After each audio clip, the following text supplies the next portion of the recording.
ಆತ್ಮೀಯ ವಿದ್ಯಾರ್ಥಿಗಳೇ, KEA ನಡೆಸಿದಂತಹ HKFDA question ಪೇಪರ್ನ ಡಿಕೋಡ್ ಮಾಡೋಣ. ಈಗ ಆಲ್ರೆಡಿ ಆನ್ಸರನ್ನು ಬಿಟ್ಟಿದ್ದಾರೆ. ನಾನು ಆನ್ಸರ್ಸನ್ನು ಹುಡುಕೋದ್ರಲ್ಲಿ ಯಾವುದೇ ಅರ್ಥ ಇಲ್ಲ. But yes, what is high yielding topic, ಇದರಲ್ಲಿ ಏನು ಕಂಡು ಬರುತ್ತೆ, ಏನು ಮಾಡಬೇಕು, ಯಾವುದು ನೋಡಬೇಕು ಅನ್ನೋದನ್ನು ಈಗ will discuss about these things. ಔಷಧಗಳ ವರ್ಗ ಮತ್ತು ಉದಾಹರಣೆ. ನೋಡಿ, ನಾನು ಪ್ರತಿ ಬಾರಿ ಹೇಳ್ತೀನಿ, ಓಕೆ, ಕೆಲವೊಂದು ಫಿಕ್ಸ್ಡ್ ಕ್ವಶನ್ಸ್ ಇರ್ತವೆ, ಅದರಲ್ಲಿ ಕಂಡು ಬರ್ತಕ್ಕಂಥದ್ದು ಔಷಧಿಗಳು. ಇದಕ್ಕೆ ಸಂಬಂಧಪಟ್ಟ ಹಾಗೆ ನೀವೇನು ಮಾಡಬೇಕಂದ್ರೆ, you should do some PYQs like morphine, natural drugs. Okay, ತದನಂತರದಲ್ಲಿ ನಮಗೆ ಮೋಸ್ಟ್ ಇಂಪಾರ್ಟೆಂಟ್ ಏನಪ್ಪ ಅಂತಂದರೆ, ಇಲ್ಲಿ ನಮಗೆ ಅನಾಲಿಸಿಸ್ KBC ಕರೆಕ್ಟ್ ಇದೆ answer. So chloroquine anti depressant ಅಲ್ಲ, it is related to malaria. Okay, ಇದೇ ಥರ ನಮಗೆ ಮೆಡಿಸಿನಲ್ ಪ್ಲಾಂಟ್ಸ್ ಅಂತ ಬರುತ್ತೆ, ಅದು ಸಹ ಭಾಳ ಇಂಪಾರ್ಟೆಂಟು. ಪೆನ್ಸಿಲಿಯಂ ನೊಟಾಟಮಿಂದ ನಾವು ಪೆನ್ಸಿಲನ್ನು ತಯಾರು ಮಾಡ್ತೀವಿ, ಅದು ಸಹ ಇಂಪಾರ್ಟೆಂಟು. ಸೊ ನಮಗೆ ಇಲ್ಲಿ ಆ್ಯಂಟಿಬಯೋಟಿಕ್ಸ್ ಅಂತ ಬರುತ್ತೆ, ಇದು antibiotics related always a yielding topic. ಈಗ ಆ್ಯಂಟಿ ಬ್ಯಾಕ್ಟೀರಿಯಲ್ ಡ್ರಗ್ ರೆಸಿಸ್ಟೆನ್ಸ್ ಅಂತ ಬರೆದಿದೆ. Okay, this antibiotics always important. Artificial sweetener important. Okay, so drugs related ಒಂದು ಕ್ವಶನ್ನು ನೀವು ಎಕ್ಸ್ಪೆಕ್ಟ್ ಮಾಡ್ಬೋದು ಪ್ರತಿ ಬಾರಿ. ನೀವೇನು ಮಾಡಬೇಕಂತಂದರೆ, ಡ್ರಗ್ಸ್ ರಿಲೇಟೆಡ್ 360 ಡಿಗ್ರಿ ನಾವು ಏನು ಮಾಡಬೇಕು, ಅರ್ಥ ಮಾಡ್ಕೋಬೇಕು, ಓದ್ಕೋಬೇಕು, ಬರ್ಕೋಬೇಕು. ಈಗ ನ್ಯಾಚುರಲ್ ಡ್ರಗ್ ಅಂದರೆ ಯಾವುದು, ಪೆನ್ಸಿಲಿಯಮ್ ಅಂದರೆ ಏನು ಮಾಡ್ತೀವಿ. ಓಕೆ, ಆ್ಯಂಟಿಬಯೋಟಿಕ್ಸ್ ಸಂಬಂಧಪಟ್ಟ ಹಾಗೆ ನೀವು ಕರೆಂಟ್ ಅಫೇರ್ಸ್ ಬಂದರೆ you should take care about these things, antibiotics. Okay, so ಇದು ಒಂದಾಯಿತು. ಫೆಬ್ರವರಿ 1947ರಲ್ಲಿ ಬ್ರಿಟಿಷ್ ಸಂಸತ್ನಲ್ಲಿ ಬ್ರಿಟಿಷರು ಭಾರತದಿಂದ ಸದ್ಯದಲ್ಲೇ ಕಾಲ್ ತೆಗೆಯಲಿದ್ದಾರೆ ಎಂದು ಘೋಷಿಸಿದವರು 1947ರಲ್ಲಿದ್ದಂತಹ ಪ್ರಧಾನಿ ಕ್ಲೈಮೆಂಟ್ ಆಟ್ಲಿ. ಓಕೆ, ಇದು ಓಕೆ, ದಟ್ಸ್ ಫೈನ್. ಸರ್ ಇಲ್ಲಿ ಬನ್ನಿ, ಸರ್ ಮೆಕ್ಡೊನಾಲ್ಡ್. ಎಸ್, 1932ರ ಸಂದರ್ಭದಲ್ಲಿ ಬಂದಂತಹ ಮೆಕ್ಡೊನಾಲ್ಡ್ ಅವಾರ್ಡ್ ಕಾರಣದಿಂದ ನಮ್ಮ ಜಿ ಬಾಸು ಮತ್ತು ಎ ಬಾಸ್ ಅಂದರೆ ಗಾಂಧೀಜಿ ಮತ್ತು ಅಂಬೇಡ್ಕರ್ ನಡುವೆ ವೈಮನಸ್ಸು ಉಂಟಾಗ್ತಕ್ಕಂಥದ್ದು ನೋಡ್ಬೋದು. ಆ ವೈಮನಸ್ಸನ್ನು ಕಡಿಮೆ ಮಾಡುವ ನಿಟ್ಟಿನಲ್ಲಿ ಪೂನಾ ಪ್ಯಾಕ್ಟ್, ಪೂನಾ ಒಪ್ಪಂದ ಜಾರಿಗೆ ಬರುತ್ತೆ. Sir, this is HYT. Okay sir McDonald ಆಪ್ಷನಿಗೆ ಬಂದಿದ್ದಾನಂತಂದರೆ ಎಸ್, ಈ will come at any point of time. So you should take care about Sir MacDonald. William Galston ಬೇಡ, ಹಿರಿಯ ಪೀಟ್ ದಿ ಎಲ್ಡರ್ ಬೇಡ. ಓಕೆ, 92ನೇದು ನಮ್ಮ ಬೇಸಿಕ್ ಸೈನ್ಸು. ತದನಂತರದಲ್ಲಿ ಇದು HYT. ನೋಡಿ, ಯಾವಾಗಲೂ ಹೇಳ್ತೀನಿ, ಎಂಜೈಮ್ಸ್, ಹಾರ್ಮೋನ್ಸ್, ವಿಟಮಿನ್ಸ್ ಇವುಗಳು ಜಾಸ್ತಿ ಆಗೋದ್ರಿಂದ ಯಾವ ರೋಗ ಬರುತ್ತೆ, ಕಡಿಮೆ ಆಗೋದ್ರಿಂದ ಯಾವ ರೋಗ ಬರುತ್ತೆ, ಎಕ್ಸಾಮ್ಸ್ಗೆ always important. Okay, that is HYT, high yielding topic. ಇವು ಏನು ಗೊತ್ತಾ, ನಮ್ಮ ತಾತ, ಮುತ್ತಾತ, ಗಿರಿತಾತ ಇವೆಲ್ಲರ ಕಾಲದಿಂದ ಇವೇ ಕ್ವಶನ್ಸ್ ಬರ್ತಾಯಿದ್ದಾವೆ. ಸ್ವಾಮಿ, ನೀವು ಕರೆಂಟ್ ಅಫೇರ್ಸ್ ಅಂತಿರಲ್ಲ, ಕರೆಂಟ್ ಅಫೇರ್ಸಲ್ಲಿ ಕೆಲಸ ಆಗಲ್ಲ. ಏನಕ್ಕೆ ಅಂದರೆ, ಈ ಬೇಸಿಕ್ ಸಬ್ಜೆಕ್ಟ್ ಒಂದು ಬಾರಿ ನೆನ್ಪಿಟ್ಕೊಂಡ್ರೆ ಮುಗಿತಾ. ಆದರೆ ಕರೆಂಟ್ ಅಫೇರ್ಸ್ನ ಪ್ರತಿದಿನ, ಅನುದಿನ, ಅನುಕ್ಷಣ, ಅನುಕಾಲ ಚೇಂಜ್ ಆಗ್ತಾನೇ ಇರುತ್ತೆ. ಇವತ್ತು G20 ಸಮ್ಮೇಳನ ಇಲ್ಲಿ ನಡೆಯುತ್ತೆ, ನೆಕ್ಸ್ಟ್ ನೈರೋಬಿ ಡಿಕ್ಲರೇಷನ್, ಆ ಡಿಕ್ಲರೇಷನ್, ಈ ಡಿಕ್ಲರೇಷನ್ಸ್ ಅಂತಾರೆ. What is the use? That's what I am telling you. Okay, ನಾನು ಪ್ರತಿ ಬಾರಿ ಹೇಳ್ತೀನಿ, ನಾನು ಕರೆಂಟ್ ಅಫೇರ್ಸನ್ನು ಓದಬೇಡಿ ಅಂತಕ್ಕಂಥ ಅಂಶ ಎಕ್ಸಾಮ್ಸಲ್ಲಿ ಬಂದಿರೋದನ್ನು ತೋರಿಸಿ. ನಾನು ಪ್ರತಿ ಬಾರಿ ಹೇಳ್ತೀನಿ, 30% ಓದಬೇಕು. ಯಾವುದೇ ಮ್ಯಾಗ್ಝಿನ್ ಆಗಲಿ, ಅದು ನನ್ನದೇ ಮ್ಯಾಗ್ಝಿನ್ ಬಂದರೂ ಸಹ 30% ಓದಬೇಕಾಗುತ್ತೆ. ಯಾಕಂದರೆ ನಾನೇನು ದೊಡ್ಡ ತಿಳ್ಕೊಳ್ಳೋಂತಹ ವ್ಯಕ್ತಿ ಅಲ್ಲ. You are all expected are you are open to criticise my methodology also. So ನನಗೆ ಉದ್ದೇಶ ಏನಪ್ಪ ಅಂತಂದರೆ, ನಿಮಗೆ ಸರಿ ಅನ್ನಿಸ್ತು ಅಂದರೆ ಮಾತ್ರ ಇದನ್ನು ಒಪ್ಕೋಬೇಕಾಗುತ್ತೆ, ಇಲ್ಲ ಅಂದರೆ ಬೇಡ. ಫೈನ್. ಸೊ ಇಲ್ಲಿ ನಮ್ಮ HYT ಏನಪ್ಪ ಅಂತಂದರೆ, ಹಾರ್ಮೋನ್ಸ್, ಎಂಜೈಮ್ಸ್, ವಿಟಮಿನ್ಸ್ ಇವುಗಳ ಕೊರತೆಯಿಂದ ಏನೇನು ರೋಗ ಉಂಟಾಗುತ್ತೆ, ಇದು ಭಾಳ ಇಂಪಾರ್ಟೆಂಟು. ಇದು HYT. ಆದಮೇಲೆ ನಿಮಗೆಲ್ಲ ಗೊತ್ತಿರುತ್ತೆ, ಈಗ ನಮ್ಮ HYT ಕ್ಲಾಸ್ 7ನೇ ಬ್ಯಾಚ್ ನಡೀತಾ ಇದೆ. ಅದಕ್ಕೆ ಸಂಬಂಧಪಟ್ಟ ಹಾಗೆ polity, history, economics, science and tech, environment, current affairs, question paper, decoding, homework ಇವೆಲ್ಲವೂ ನಮ್ಮ ಒಂದು HYT ಬ್ಯಾಚಲ್ಲಿ ಕಂಡು ಬರ್ತಕ್ಕಂಥದ್ದನ್ನು ನೋಡ್ಬೋದು. ಈಗ ಆಪ್ಷನ್ ಎ, ಮೆಲಟೋನಿನ್ ರಸದೂತವು ನಿದ್ರೆ, ಎಚ್ಚರ ಚಕ್ರದಲ್ಲಿ ಪ್ರಮುಖ ಪಾತ್ರ ವಹಿಸುತ್ತದೆ. ಓಕೆ, ರಸದೂತಗಳು, ಎಂಜೈಮ್ಸ್, ಹಾರ್ಮೋನ್ಸ್ ಭಾಳ ಇಂಪಾರ್ಟೆಂಟ್. ನೋಡಿ, hormones melatonin hormone plays an important role in sleep wake cycle. ಎಷ್ಟು ಗಂಟೆಗೆ ಎಚ್ಚರ ಆಗಬೇಕು, ಎಷ್ಟು ಗಂಟೆಗೆ ಎದ್ದೇಳಬೇಕಂತಕ್ಕಂಥದ್ದು ಪೀನಲ್ ಗ್ಲ್ಯಾಂಡ್ ರಿಲೀಸ್ ಮಾಡ್ತಕ್ಕಂಥದ್ದು melatonin hormone. Prolonged hyperglycemia leads to diabetes mellitus. ನೋಡಿ ಸ್ವಾಮಿ, ಡಯಾಬಿಟಿಸ್ ಇದೆಯಲ್ಲ, ಇದು ಹೈ ಯೀಲ್ಡಿಂಗ್ ಟಾಪಿಕ್ HYT. ಇದರಲ್ಲಿ ಟೈಪ್ 1 ಆ್ಯಂಡ್ ಟೈಪ್ 2 ಅಂತ ಬರುತ್ತೆ. ಟೈಪ್ 1 ಅಂತಕ್ಕಂಥದ್ದು ಹುಟ್ಟತ್ಲೇ ಬರ್ತಕ್ಕಂಥದ್ದು, ಟೈಪ್ 2 ಅಂತಕ್ಕಂಥದ್ದು ಜೀವನದ ನಡುವೆ ಕಂಡು ಬರ್ತಕ್ಕಂಥದ್ದು. ಟೈಪ್ 1 ಅಂತಕ್ಕಂಥದ್ದು ಜೆನೆಟಿಕ್ಸ್ ಆಧಾರದಲ್ಲಿ ಕಂಡು ಬರ್ತದೆ. ಅಂದರೆ ಅದೇನಾಗುತ್ತೆ, ಇನ್ಸುಲಿನ್ ಹಾರ್ಮೋನು ತುಂಬ ಕಡಿಮೆ ಪ್ರಮಾಣದಲ್ಲಿ ರಿಲೀಸ್ ಆಗ್ತಕ್ಕಂಥದ್ದು ನೋಡ್ಬೋದು. ಟೈಪ್ 2 ಅಲ್ಲಿ ಇನ್ಸುಲಿನ್ ಹಾರ್ಮೋನ್ ರಿಲೀಸ್ ಆದರೂ ಸಹ ಅದರ ಎಫೆಕ್ಟಿವ್ನೆಸ್ ತುಂಬ ಕಡಿಮೆ ಇರುತ್ತೆ. ಸೊ ಈ ನಿಟ್ಟಿನಲ್ಲಿ ನಮಗೆ ಕಂಡು ಬರ್ತಕ್ಕಂಥದ್ದು ಒಂದು ಡಯಾಬಿಟೀಸ್. ಇದು ಟೈಪ್ 1 ಟೈಪ್ 2 ನೋಡ್ಕೊಳ್ಳಿ, ಬಹಳ ಇಂಪಾರ್ಟೆಂಟ್ ಎಕ್ಸಾಮ್ಸ್ಗೆ ಇದು. ನೋ ಡೌಟ್ ಡಯಾಬಿಟೀಸ್ ಅದರ ಇಂಪ್ಯಾಕ್ಟ್ಸು ಯಾಕೆ ಬರುತ್ತೆ ಏನಂತೇಳಿ. ಸೊ ಪ್ರೊಲಾಂಗ್ಡ್ ಹೈಪರ್ ಗ್ಲೈಸೆಮಿಯಾ ಅಂದರೆ ರಕ್ತದಲ್ಲಿ ಸಕ್ಕರೆ ಪ್ರಮಾಣ ಜಾಸ್ತಿ ಆದಾಗ ನಮಗೇನುಂಟಾಗುತ್ತೆ ಅಂತಂದರೆ ಈ ಒಂದು ಡಯಾಬಿಟೀಸ್ ಉಂಟಾಗುತ್ತೆ. ಡಯಾಬಿಟೀಸ್ ಟೈಪ್ 2 ಉಂಟಾಗುತ್ತೆ. ಓಕೆ, ಸೊ ಇದಾದ ನಂತರದಲ್ಲಿ ನಮಗೆ ಕಂಡು ಬರ್ತಕ್ಕಂಥದ್ದು deficiency of thyroid hormone leads to acromegaly. ನಾನೀಗ ಆಲ್ರೆಡಿ ಅಕ್ರೋಮೆಗಾಲಿ ಬಗ್ಗೆ PYQs KA ಕ್ವಶನ್ ಪೇಪರಿಂದನೇ ಸಾಕಷ್ಟು ತೆಗೆದಿದ್ದೀನಿ. ಆ ಲೆಜಿಸ್ಲೇಟಿವ್ ಹೌಸ್ ಸೆಕ್ರೆಟರಿಯೇಟ್ಗೆ ಸಂಬಂಧಪಟ್ಟ ಹಾಗೆ ಕ್ವಶನ್ ಪೇಪರಲ್ಲಿ ಅಥವಾ ಬೇರೆ ಒಂದು ಕ್ವಶನ್ ಪೇಪರಲ್ಲಿ ಅಕ್ರೋಮೆಗಾಲೆ ಬಗ್ಗೆ ಭಾಳ ಇಂಪಾರ್ಟೆಂಟ್. ಅಕ್ರೋಮೆಗಾಲೆ ಎಕ್ಸಾಮ್ನರ್ಗೆ ತುಂಬ ಇಷ್ಟವಾದ ರೋಗ. ನೋಡಿ, ಕೆಲವೊಂದು ಎಕ್ಸಾಮ್ನರ್ಸ್ಗೆ ಇಷ್ಟವಾದ ರೋಗ ಇರ್ತಾವೆ, ಅವೇ ರೋಗಗಳ ಬಗ್ಗೆ ಅವ್ರು ಕೇಳ್ತಾ ಇರ್ತಾರೆ. ಅದರಲ್ಲಿ ಕಂಡು ಬರ್ತಕ್ಕಂಥದ್ದು ಇಷ್ಟವಾದ ರೋಗ ಅಕ್ರೋಮೆಗಾಲೆ. ಸ್ವಾಮಿ, deficiency of thyroid hormone leads to goitre ಅಂದರೆ ಏನಾಗುತ್ತೆ, ಇಲ್ಲಿ ಊದ್ಕೊಳ್ಳುತ್ತೆ. ತದನಂತರದಲ್ಲಿ ಬಾಡಿ ವೇಟ್ ಜಾಸ್ತಿ ಆಗುತ್ತೆ, ಫೆಟಿಗ್ ಇರುತ್ತೆ, ಅಂದರೆ ತುಂಬ ನಿಶಕ್ತಿ ಆಗುತ್ತೆ. ಅಕ್ರೋಮೆಗಾಲೆ ಯಾಕಪ್ಪ ಅಂತಂದರೆ ಗ್ರೋತ್ ಹಾರ್ಮೋನ್ಸ್, ಬೆಳವಣಿಗೆ ಹಾರ್ಮೋನು ಅತಿ ಹೆಚ್ಚು ರಿಲೀಸ್ ಆದಾಗ ಅಕ್ರೋಮೆಗಾಲೆ ಉಂಟಾಗುತ್ತೆ. ಸೊ ನಮಗೆ ಇಲ್ಲಿ ಸಿ ರಾಂಗ್ ಆಗುತ್ತೆ. ಹೋಯ್ತು, ಶಂಭೋ ಶಂಕರ. ಓಕೆ, ನೋಡಿ, ನಿಮಗೆ ಮೆಲಟೋನಿನ್ ಹಾರ್ಮೋನು ಹೈಪರ್ಗ್ಲೈಸೆಮಿಯಾ ಗೊತ್ತಾಗಿಲ್ಲ ಅಂದರೆ ತಲೆ ಕೆಡಿಸ್ಕೋಬೇಡಿ. ಆದರೆ ಥೈರಾಯ್ಡ್ ಹಾರ್ಮೋನು ನಮಗೆ ಡೆಫಿಷಿಯನ್ಸಿ ಆದಾಗ ಗಾಯ್ಟರ್ ರೋಗ ಬರುತ್ತೆ ಅಂತ ಗೊತ್ತಿಲ್ಲ ಅಂದರೆ you are not preparing for the exams, you are simply time pass ಮಾಡ್ತಾ ಇದೆಯಾ ನೀನು, ಗೊತ್ತಾಯ್ತಾ? ಗಾಯ್ಟರ್ ರೋಗ ಏನು ಅಂತಂದರೆ ಗೊತ್ತಿಲ್ಲ ಅಂದರೆ ನೀನು you are time passing, you are making a time pass preparation. Leave this preparation, ಬಿಟ್ಟೋಗ್ಬಿಡು. ಓಕೆ, ಉಪಯೋಗಿಲ್ಲ ನೀನು. ಓಕೆ, ಅಕ್ರೋಮೆಗಾಲೆ ಸ್ವಾಮಿ, ಅಕ್ರೋಮೆಗಾಲೆ PYQs ಬಂದಿದೆ. ಹೌ ಮೆನಿ ಟೈಮ್ಸ್, ನಾನು ಎಷ್ಟು ಬರೋ ತೋರಿಸ್ಲಿ ನಿಮಗೆ. KPSC KA ಕಂಡಕ್ಟ್ ಮಾಡ್ತಕ್ಕಂಥ ಪರೀಕ್ಷೆಯಲ್ಲಿ ಅಕ್ರೋಮೆಗಾಲೆ ಬಂದಿದೆ. ಸರ್ ನೀವು ಹೇಳ್ಬೋದು, ಸರ್ ಎಲ್ಲ ಡೆಫಿಷಿಯನ್ಸಿ ಹಾರ್ಮೋನ್ಸು ಎಲ್ಲ ನೆನ್ಪಿಡೋಕ್ಕಾಗುತ್ತೆ. ಹಾಗಲ್ಲ, ಐ ನೋ, ಬಟ್ ಯಾವ ನೆನ್ಪಿಡಬೇಕು? PYQs ಬಂದಿದ್ದೆ ನೆನ್ಪಿಡ್ಬೇಕಪ್ಪ. PYQs ಬಂದಿದ್ದೆ ನೆನ್ಪಿಟ್ಟಿಲ್ಲ ಅಂತಂದರೆ ನೀನು ಏನು ಓದ್ತೀಯಾ? ಸರ್ ಇದು ಬುಕ್ಕಲ್ಲಿ NCERT ಕೊಟ್ಟಿದೆ, DSET ಕೊಟ್ಟಿದೆ, ಇಲ್ಲ ಅಂತ ಹೇಳ್ತಾ ಇಲ್ಲ ನಾನು. Who told you? ನಾನು ಕೊಟ್ಟಿಲ್ಲ ಅಂತ ಯಾರು ಹೇಳಿದ್ರು? ಆದರೆ ಅವರು ಇದು ಎಕ್ಸಾಮ್ಸಿಗೆ ಬರುತ್ತಾ ಅಂತ ಹೇಳಿದಾರ? That is my question. Okay, but acromegaly PYQ ಬಂದಿದೆ. PYQ 100 ಕ್ವಶನ್ಸ್ ಇರ್ತಾವಪ್ಪ. 100 ಕ್ವಶನ್ಸ್ ನಿಮ್ಗೆ ಓದೋಕ್ಕಾಗಲ್ವಾ? 100 ಕ್ವಶನ್ಸ್ ನಿಮಗೆ ಡಿಕೋಡ್ ಮಾಡೋಕ್ಕಾಗಲ್ವಾ? 100 ಕ್ವಶನ್ಸ್, 100 ಪೇಜ್ ಅಲ್ಲ ಸ್ವಾಮಿ, 100 ಕ್ವಶನ್ಸ್, 100 ಕ್ವಶನ್ಸ್. ಅದರಲ್ಲಿ ಅಕ್ರೋಮೆಗಾಲೆ ಇಂಪಾರ್ಟೆಂಟ್. ಸರ್ ಡಯಾಬಿಟಿಸ್ ಬಗ್ಗೆ ಇನ್ನು ಮುಂದಿನ ಕಾಲದವರೆಗೆ ಕೇಳ್ತಾರೆ. ನನ್ನ ಪ್ರಕಾರ BP ಮತ್ತು ಡಯಾಬಿಟಿಸಲ್ಲಿ ಯಾವುದು ಇಂಪಾರ್ಟೆಂಟ್ ಅಂದರೆ diabetes important. Diabetes is HYT. Okay, ನಿಮಗೆ C ಹೋದರೆ ಸಾಕು. D ಬನ್ನಿ, D ತಿಳ್ಕೊಳ್ಳಿ. ಥೈಮೋಸಿನ್ ಹಾರ್ಮೋನ್ ಪ್ರೊವೈಡ್ಸ್ ಇಮ್ಯುನಿಟಿ.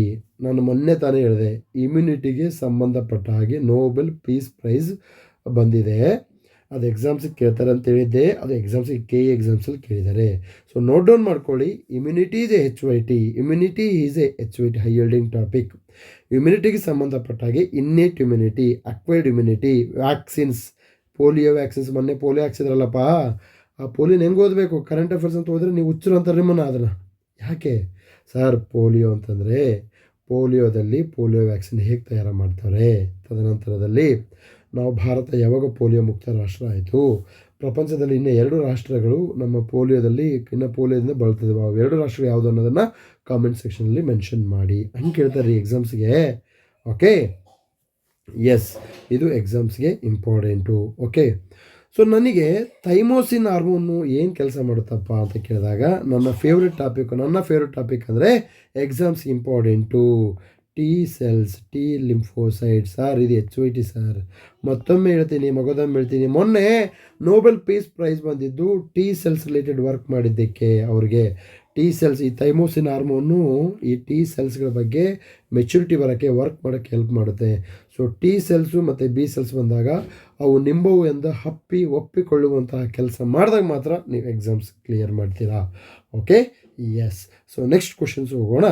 ಓಕೆ, ಒಂದು ಮಂಜುಗಡ್ಡೆ ತುಂಡು ನೀರಿನ ಮೇಲ್ಭಾಗದಲ್ಲಿ ತೇಲುತ್ತದೆ.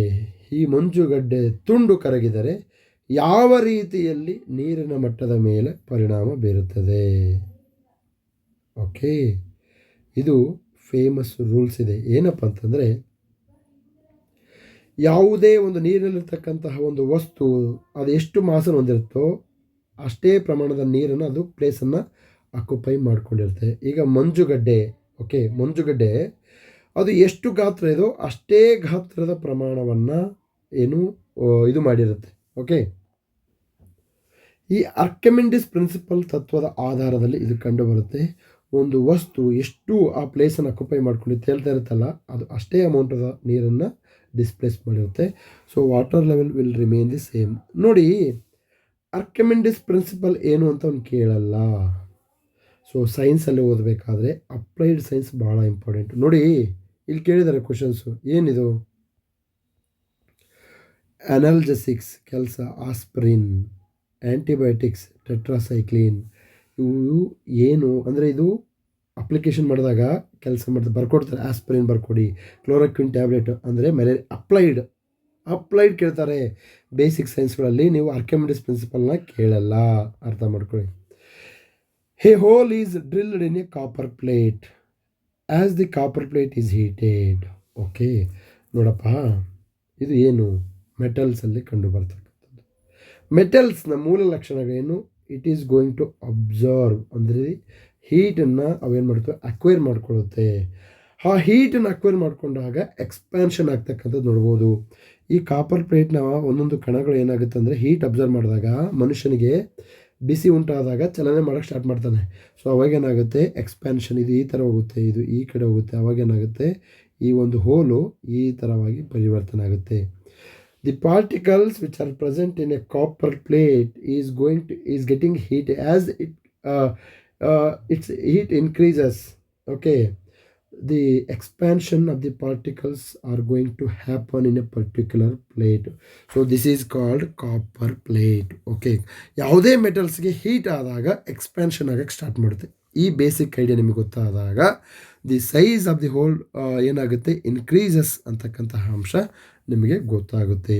ಇದು ಮೆಟಲ್ಸ್. ಸೊ ಮೆಟಲ್ಸ್ನ ಲಕ್ಷಣವನ್ನು ನೀವು ತಿಳ್ಕೋಬೇಕಾಗುತ್ತೆ.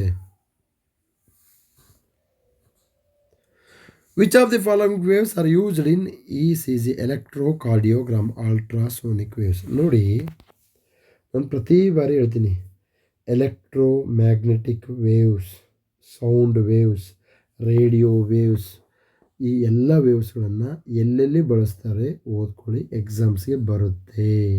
ಓಕೆ, ಈಗ ಎಕ್ಸ್ರೇಗಳ ಒಂದು ಫೀಚರ್ಸ್ ಏನು, ತದನಂತರದಲ್ಲಿ ನಮಗೆ ಡಿಫ್ರೆಂಟ್ ಸ್ಕ್ಯಾನ್ಗಳು ಅಂತ ಬರುತ್ತೆ. ಓಕೆ, ಆ ಡಿಫ್ರೆಂಟ್ ಸ್ಕ್ಯಾನ್ಗಳಲ್ಲಿ ಯಾವ ವೇವ್ಸನ್ನು ಬಳಸ್ತಾರೆ. ಇನ್ಫ್ರಾರೆಡ್ ವೇವ್ಸ್ನ ರಾತ್ರಿ ಬಳಸ್ತಕ್ಕಂಥ ಕ್ಯಾಮ್ರಾದಲ್ಲಿ ಬಳಸ್ತಕ್ಕಂಥದ್ದನ್ನು ನೋಡ್ಬೋದು. Infrared waves is going to capture good pictures. Okay, so x ray cell use ಮಾಡ್ತಾರೆ, ಗಾಮಾ ರೇ ಸೆಲ್ ಯೂಸ್ ಮಾಡ್ತಾರೆ. ಸೊ ಇದು HYT, ಇದು ಹೈಲ್ಡಿಂಗ್ ಟಾಪಿಕ್. ಓಕೆ, ನೀವು ಆನ್ಸರ್ಸನ್ನು ಹುಡುಕೋದು ಇಂಪಾರ್ಟೆಂಟ್ ಅಲ್ಲ ಸ್ವಾಮಿ. ಓಕೆ, ಯಾವ ವೇವ್ಸು ಎಲ್ಲಿ ಬಳಕೆ ಮಾಡ್ತಾರೆ, ಸೇಮ್ ಇದು ನಮ್ಮ ತಾತ ಮುತ್ತಾತನ ಕಾಲದಿಂದ ಕೇಳ್ತಕ್ಕಂಥ ಪ್ರಶ್ನೆ. ಎಷ್ಟು ಬೇರೆ ತೋರಿಸ್ತೀನಿ ನಿಮಗೆ. SSC, CAPF, CDS ಕ್ವಶನ್ ಪೇಪರಲ್ಲಿ n number of times, umpteen number of times. Okay, it appeared. Okay, yes. ಎಷ್ಟು 96ನೇದು. Which of the following statements is are correct with respect to Kalyana Karnataka region? ನೋಡಪ್ಪ, there are different boards in Karnataka. Malenadu ಅಭಿವೃದ್ಧಿ ಮಂಡಳಿ, ಕಲ್ಯಾಣ ಕರ್ನಾಟಕ ಅಭಿವೃದ್ಧಿ ಮಂಡಳಿ, ಕರಾವಳಿ ಅಭಿವೃದ್ಧಿ ಮಂಡಳಿ. ಈ ಎಲ್ಲ ಮಂಡಳಿಗಳಲ್ಲಿ ಹೈ ಈಲ್ಡಿಂಗ್ ಮಂಡಳಿ ಯಾವುದು, high yielding topic ಯಾವುದಂದರೆ Kalyana Karnataka ಮಂಡಳಿ. ವಲ್ಲರಬಲ್ ಸೆಕ್ಷನ್, ದುರ್ಬಲ ವರ್ಗಕ್ಕೆ ಸಂಬಂಧಪಟ್ಟಂತಹ ಪ್ರದೇಶಗಳು, ಜನಗಳು, ವರ್ಗಗಳ ಬಗ್ಗೆ ಕ್ವಶನ್ ಕೇಳ್ತಕ್ಕಂಥದ್ದು ಎಕ್ಸಾಮಿನರ್ಸ್ನ ಧರ್ಮ. ಓಕೆ, ಸೊ ಎಲ್ಲ ನಮ್ಮ HOD ಸ್ಟೂಡೆಂಟ್ಸು ಹೋಮ್ವರ್ಕ್ ಮಾಡಬೇಕಾಗಿತ್ತು, ತಮ್ಮಲ್ಲಿ ವಿನಂತಿ ಮಾಡ್ಕೊಳ್ತೀನಿ. ನೋಡಿ, ಕರೆಕ್ಟ್ ಅಂತ ಕೇಳಿದರೆ every year Kalyana Karnataka liberation day celebrate on September 16th ಅಲ್ಲ, ಇದು 17th. ಇಂತಹ ಫ್ಯಾಕ್ಟ್ಸ್ಗಳನ್ನ ಕೇಳ್ತಾ ಇರ್ತಾನೆ. ಓನ್ಲಿ ಎ ಈಸ್ ಕರೆಕ್ಟ್ ಅಂತಕ್ಕಂಥದ್ದು ಹೋಯಿತು. So date. ಓಕೆ, ಸೊ ನಮಗೆ ಎ ರಾಂಗ್ ಅಂತ ಗೊತ್ತಾಗ್ಬಿಟ್ರೆ ನಮಗೆ ಸಿ ಈಸ್ ಕರೆಕ್ಟ್. ಸೊ ನೀವು ಎಕ್ಸಾಮ್ನಲ್ಲಿ ಹುಚ್ಚುತ್ತರ 3 ಸ್ಟೇಟ್ಮೆಂಟ್ ಓದಬಾರ್ದಪ್ಪ ರಾಜವುಲಿ. ಅಣ್ಣಂದಿರ, ಅಕ್ಕಂದಿರ, 3 ಸ್ಟೇಟ್ಮೆಂಟ್ ಓದ್ಕೊಂತ ಕಾಲಹರಣ ಮಾಡಬೇಡಿ. Okay, Kalyana Karnataka liberation day ನೋಡಿ ಹೇಳ್ತೀನಿ ನಿಮಗೆ. ಕಲ್ಯಾಣ ಕರ್ನಾಟಕಕ್ಕೆ ಸಂಬಂಧಪಟ್ಟ ಹಾಗೆ ತಿದ್ದುಪಡಿ ಅಭಿವೃದ್ಧಿ ಮಂಡಳಿ ಯಾರು ರಚನೆ ಮಾಡ್ತಾರೆ, ಓಕೆ, ಸಾಂವಿಧಾನಿಕ ಸ್ಥಾನಮಾನ ಏನು, ತದನಂತರದಲ್ಲಿ ಮೋಸ್ಟ್ ಇಂಪಾರ್ಟೆಂಟು ಕಲ್ಯಾಣ ಕರ್ನಾಟಕದಲ್ಲಿ ಹೈದರಾಬಾದ್ ಕರ್ನಾಟಕದಲ್ಲಿ ಕಂಡುಬಂದಂತಹ ಸ್ವತಂತ್ರ ಹೋರಾಟ, ಸ್ವಾಮಿ ರಮಾನಂದ ತೀರ್ಥರ ಆರ್ಯ ಸಮಾಜ, ಅಲ್ಲಿ ಕಂಡುಬರ್ತಕ್ಕಂತಹ ಪತ್ರಿಕೆಗಳು, ಅಲ್ಲಿ ಆಂಧ್ರದಲ್ಲಿ ಕಂಡುಬಂದಂತಹ ಒಂದೇ ಮಾತರಂ ಚಳವಳಿ ಹೇಗೆ ಇಂಪ್ಯಾಕ್ಟ್ ಆಗುತ್ತೆ, ರಜಾಕಾರರ ದಾಳಿ, ಓಕೆ, ಇವೆಲ್ಲವೂ high yielding topic. Swami Ramananda ತೀರ್ಥರು ಹಮ್ದರ್ದ್ ಅಂತ ಒಂದು ಸ್ಕೂಲ್ಸ್ಗಳು ಬರುತ್ತೆ. ಸೊ ಇದು at any point of time it come in to your exams. ಬೀದರ್ನ ಒಂದು ಹಳ್ಳಿ ಮೇಲೆ ದಾಳಿ ಆಗುತ್ತೆ. ಆಪ್ರೇಷನ್ ವಿಜಯ್ ಇಂಪಾರ್ಟೆಂಟ್ ಆಗುತ್ತೆ, ಆಪ್ರೇಷನ್ ಪೋಲೋ ಇಂಪಾರ್ಟೆಂಟ್ ಆಗುತ್ತೆ. ಓಕೆ, ಈಗ ನಾವು ಇತ್ತೀಚೆಗೆ ಶ್ರೀಲಂಕಾದಲ್ಲಿ ದ್ವಿತ್ವ ಚಂಡಮಾರುತ ಒಂದಕ್ಕೆ ಸಾಗರ್ ಬಂಧು ಅಂತಕ್ಕಂಥ ಒಂದು ಆಪ್ರೇಷನ್ನ ಕಂಡಕ್ಟ್ ಮಾಡಿದೆ. ನನ್ನ ಟೆಲಿಗ್ರಾಮ್ ಗ್ರೂಪಲ್ಲಿ ಮೆನ್ಷನ್ ಮಾಡಿದ್ದೀನಿ. ಇತ್ತೀಚೆಗೆ ಕಂಡು ಬರ್ತಕ್ಕಂತಹ ಈ ಒಂದು ಆಪ್ರೇಷನ್ಸ್ ಎಕ್ಸಾಮ್ಸ್ಗೆ ಇಂಪಾರ್ಟೆಂಟು. ಹಿಸ್ಟಾರಿಕಲಿ ಆಪ್ರೇಷನ್ಸ್ ಇರ್ತವೆ. For example Kargil operation Vijay, operation polo, ಇವು ಹಿಸ್ಟಾರಿಕಲ್ ಆಪ್ರೇಷನ್ಸು. ಬಟ್ ಯಾವುದೋ ಒಂದು ಸಿಂಪಲ್ ಆಪ್ರೇಷನ್ಸ್ಗಳೆಲ್ಲ ನೆನ್ಪಿಡೋಕೋಬೇಡಿ. ಇದು ಕರೆಂಟ್ ಅಫೇರ್ಸ್. ಆಪ್ರೇಷನ್ ಸಾಗರ ಬಂದರೆ ಅದು ಕರೆಂಟ್ ಅಫೇರ್ಸ್ ಅಂತ ನಾನು ಹೇಳ್ತೀನಿ. Okay, so this is where you have to remember the things. This is how you have to remember the things. Okay, Kalyana Karnataka is a high yielding topic. You read it in a 360 degree angle. Okay, yes, 97. 2025-26 Karnataka ರಾಜ್ಯ ಬಜೆಟ್ನಲ್ಲಿ ಈ ಕೆಳಕಂಡ ಯಾವ ನಗರಗಳಲ್ಲಿ KGTTI ಕೇಂದ್ರಗಳಲ್ಲಿ ಕೈಗಾರಿಕಾ 4.0 ತಾಂತ್ರಿಕತೆ ತಂತ್ರಜ್ಞಾನಾಧಾರಿತ ಪಠ್ಯಕ್ರಮದ ಹೊಸ ಪ್ರಯೋಗಾಲಯ? ಎಸ್, ನೋಡಿ ಸ್ವಾಮಿ, quantum technology, industry 4.0, artificial intelligence, ತದನಂತರದಲ್ಲಿ big data centres, data policy. ನಮ್ಮದು ಕರ್ನಾಟಕದ ಡಾಟಾ ಪಾಲಿಸಿ ಇದೆ. ಇದಾದ ನಂತರದಲ್ಲಿ ಸೆಮಿಕಂಡಕ್ಟರ್ ಪಾಲಿಸಿ ಇದೆ, ಏವಿಯೇಷನ್ ಪಾಲಿಸಿ ಇದೆ. ಇವೆಲ್ಲವೂ upcoming technology are important for your exams. Upcoming technologies are always important. Okay, so ನಮಗೆ ಆಪ್ಷನ್ಸ್ ಗೊತ್ತಿದೆ. ಓಕೆ, ಧಾರವಾಡ ಇಲ್ಲ. ಓಕೆ, ABC ಇದೆ. ಸೊ ನಮಗೆ ಈ ಕೈಗಾರಿಕೆ 4.0 ಭಾಳ ಇಂಪಾರ್ಟೆಂಟು. ಕರ್ನಾಟಕದ ಕ್ಷೀರಭಾಗ್ಯ ಯೋಜನೆಗೆ ಸಂಬಂಧಿಸಿದಂತೆ ಈ ಕೆಳಕಂಡ ಯಾವ ಹೇಳಿಕೆಗಳು ಸರಿಯಲ್ಲ? ನೋಡಿ, ಎಕ್ಸಾಮ್ಸಲ್ಲಿ ಮೋಸ್ಟ್ ಆಫ್ ದಿ ಟೈಮ್ ಸರಿ ಅಂತ ಓದ್ತೀವಿ. ಏನಕ್ಕೆ ಅಂತಂದರೆ ಅದು ನಮ್ಮ ಮನುಷ್ಯನ ಪ್ರಾಕ್ಟೀಸ್ ಮೇಕ್ಸ್ ಮ್ಯಾನ್ ಪರ್ಫೆಕ್ಟ್. ನೋಡಿ, ಅದಕ್ಕೆ ನಾನು ಹೇಳ್ತೀನಿ, ನೀವು ನೋಡಿ, ಈ ಜಗತ್ತಿನ ಶ್ರೇಷ್ಠ ಬ್ಯಾಟ್ಸ್ಮನ್ ಆಗಿರ್ತಕ್ಕಂಥ ವಿರಾಟ್ ಕೊಹ್ಲಿ ಪ್ರತಿ ಮ್ಯಾಚ್ಗಿಂತ ಮುಂಚೆಗೆ ಅವರು ಏನು ಮಾಡ್ತಾರೆ ಅಂತಂದರೆ ನೆಟ್ ಪ್ರಾಕ್ಟೀಸ್ ಮಾಡ್ತಾರೆ. ನೀವು ಸಹ ಪ್ರತಿ ಎಕ್ಸಾಮ್ಸ್ಗಿಂತ ಮುಂಚೆಗೆ ನೆಟ್ ಪ್ರಾಕ್ಟೀಸ್ ಮಾಡಿ. ನೆಟ್ ಪ್ರಾಕ್ಟೀಸ್ ಅಂದರೆ ಟೆಸ್ಟ್ ಸೀರೀಸ್ ಅಟೆಂಡ್ ಮಾಡಿ. ಸೊ ಈ ನಿಟ್ಟಿನಲ್ಲಿ ಶಾಂತ ಮಾರ್ಗದಲ್ಲಿ ಟೆಸ್ಟ್ ಸೀರೀಸ್ ಸಹ ಲಭ್ಯ ಇರುತ್ತೆ. ಸರ್, ಶಾಂತ ಮಾರ್ಗದಲ್ಲಿ ಮಾತ್ರ ಅಟೆಂಡ್ ಆಗೋ ಅವಶ್ಯಕತೆ ಇಲ್ಲ, ಎಲ್ಲಿಯಾದರೂ ಸಹ ಅಟೆಂಡ್ ಆಗಿ. ಓಕೆ, ಬಟ್ ನಮ್ಮ ಶಾಂತ ಮಾರ್ಗದ ವಿಶಿಷ್ಟತೆ ಮತ್ತು ವಿಭಿನ್ನತೆ ಏನಪ್ಪ ಅಂದರೆ ಪ್ರೀವಿಯಸ್ ಇಯರ್ ಕ್ವಶನ್ ಪೇಪರ್ ಮತ್ತು ಹೈ ಯೀಲ್ಡಿಂಗ್ ಟಾಪಿಕ್ ಆಧಾರದ ಮೇಲೆ ನಾವು ಪ್ರಶ್ನೆಗಳನ್ನು ಕೇಳ್ತಾ ಇದ್ದೀವಿ. ಓಕೆ ಸರ್, ಆಯಿತು. ಓಕೆ ಸರ್, ಕರ್ನಾಟಕ ಸರ್ಕಾರ ಸಾಕಷ್ಟು ಯೋಜನೆಗಳನ್ನು ತರ್ತಾ ಇದೆ. ಹೇಗೆ ನೆನ್ಪಿಡ್ಬೇಕು ಸರ್? ನಾನು ಮೊದಲೇ ಹೇಳಿದ್ದೀನಿ, ಕ್ಷೀರ ಭಾಗ್ಯ ಅಂತಂದರೆ this scheme is something related to health and education. That's why you should take care. Okay, ನಾನು ಸಮಗ್ರ ಶಿಕ್ಷಾ ಯೋಜನಾ, ತದನಂತರದಲ್ಲಿ ರಾಷ್ಟ್ರೀಯ ಉನ್ನತ ಶಿಕ್ಷಾ ಅಭಿಯಾನ, ರೂಸಾ, ಸೆಂಟ್ರಲ್ ಗೌರ್ಮೆಂಟಲ್ಲಿ ministry of education schemes already ನಾನು UPSC ಸ್ಟೆನೋ ಕ್ವಶನ್ ಪೇಪರಲ್ಲಿ ಡಿಕೋಡ್ ಮಾಡಿದ್ದೀನಿ. ಇದು ಸಹ ಎಜುಕೇಷನ್ ಹೆಲ್ತ್ ರಿಲೇಟೆಡ್ ಭಾಳ ಇಂಪಾರ್ಟೆಂಟು. ಓಕೆ, ಸೊ ಇಲ್ಲೇನು ಕೇಳಿದ್ದಾರೆ, ಇದನ್ನು 1/8/2013 ಉದ್ಘಾಟಿಸಲಾಯಿತು. ಓಕೆ, ಸಿ ಸ್ಟೇಟ್ಮೆಂಟ್ ನೋಡಿ, ಈ ಯೋಜನೆಯಡಿ ಖಾಸಗಿ ಶಾಲೆಗಳಿಗೆ 1ರಿಂದ 5ನೇ ತರಗತಿ. ಖಾಸಗಿ ಶಾಲೆ ನೋಡಿ, ಪ್ರೈವೇಟ್ ಸ್ಕೂಲ್ಗಳಿಗೆ ಗೌರ್ಮೆಂಟ್ ಪ್ರೋಗ್ರಾಮ್ಸ್ನ ಎಕ್ಸ್ಟೆಂಡ್ ಮಾಡಲ್ಲ. ಓಕೆ, ಸೊ ನಮಗೆ ಇಲ್ಲಿ ಸಿ ಮಾತ್ರ ಸರಿ ಇಲ್ಲ. ಓಕೆ, ನೆಕ್ಸ್ಟು, ಭಾರತದ ಪ್ರಥಮ ಸಮರ್ಪಿತ ಕ್ವಾಂಟಮ್ ಸಿಟಿ ಎಲ್ಲಿ ಸ್ಥಾಪಿಸಲಾಗಿದೆ? ಹೇಸರಘಟ್ಟ, ಬೆಂಗಳೂರು. ಓಕೆ, ನೋಡಿ, ಕ್ವಾಂಟಮ್ ಟೆಕ್ನಾಲಜಿ. ಓಕೆ, ನಾನು ಪ್ರತಿ ಬಾರಿ ಹೇಳ್ತಾ ಇದ್ದೀನಿ, quantum technology, qubits, superposition, entanglement, quantum technology is HYT, high yielding topic. ನೋಡಿ, ಪ್ರತಿ ಬಾರಿ ಹೇಳ್ತೀನಿ, ಡ್ರೋನ್ ಸಿಟಿ ಅಂತ ಯಾವ್ದು ನಿರ್ಮಾಣ ಮಾಡಿದ್ದಾರೆ? ಇವೆಲ್ಲ ಒನ್ ಲೈನರ್ ಅರ್ಥ ಮಾಡ್ಕೊಳ್ಳಿ. ಕರೆಂಟ್ ಅಫೇರ್ಸಲ್ಲಿ 1 ಲೈನರ್ ಓದೋದು ಸಹ ಭಾಳ ಬುದ್ಧಿವಂತಿಕೆ. 1 ಲೈನರ್ ಇರೋದು ಓದೋಣ 10 ಲೈನರ್ ಓದಿ, 10 ಲೈನರ್ ಓದ್ಬೇಕು ಅದನ್ನು 1000 ಲೈನರ್ ಓದಿದರೆ ಶಂಭೋ ಶಂಕರ. ಅರ್ಥ ಆಯ್ತಾ? ನಿಮ್ಮನ್ನು ಉದ್ಧಾರ ಮಾಡತಕ್ಕಂಥವ್ರು ಯಾರಲ್ಲ. Quantum city, Hesaraghatta, Bengaluru. That's all, close. ಈಗ ನಾನು ಕ್ವಶನ್ ಕೇಳಿದ್ರೆ, ಡ್ರೋನ್ ಸಿಟಿ ಯಾವುದು? ಓಕೆ, ಎಸ್, ಕರ್ನಾಟಕದಲ್ಲಿ KSTPS ವಿಸ್ತರಿಸಿ ಬರೀರಿ, Karnataka science and technology promotion society. That's all. Okay, ಇದಕ್ಕೆ ಸಂಬಂಧಪಟ್ಟ ಹಾಗೆ KPSC ಗ್ರೂಪ್ ಸಿಗೆ ಸಂಬಂಧಪಟ್ಟ ಹಾಗೆ ವಿಶೇಷ ಸಿಲೆಬಸ್ ಸಂಬಂಧಪಟ್ಟ ಹಾಗೆ ನಮ್ಮದು ಒಂದು ಶಾಂತ ಮಾರ್ಗ ಪಬ್ಲಿಕೇಶನ್ನಿಂದ ಒಂದು ಬುಕ್ ಬಿಡುಗಡೆ ಆಗುತ್ತೆ. ತಾವೆಲ್ಲರೂ ಆಸಕ್ತಿ ಇದ್ದರೂ ಆ ಬುಕ್ ಬರೀ ನೋಡಿ ಪಡ್ಕೊಳ್ಬಹುದಾಗಿ ವಿನಂತಿ. ಇಲ್ಲಿಗೆ ಈ ಕ್ಲಾಸ್ ಮುಕ್ತಾಯ. ಮುಂದಿನ ವಿಡಿಯೋದೊಂದಿಗೆ ಸಿಗೋಣ. ಅಲ್ಲಿಯವರೆಗೂ ನಮಸ್ಕಾರ.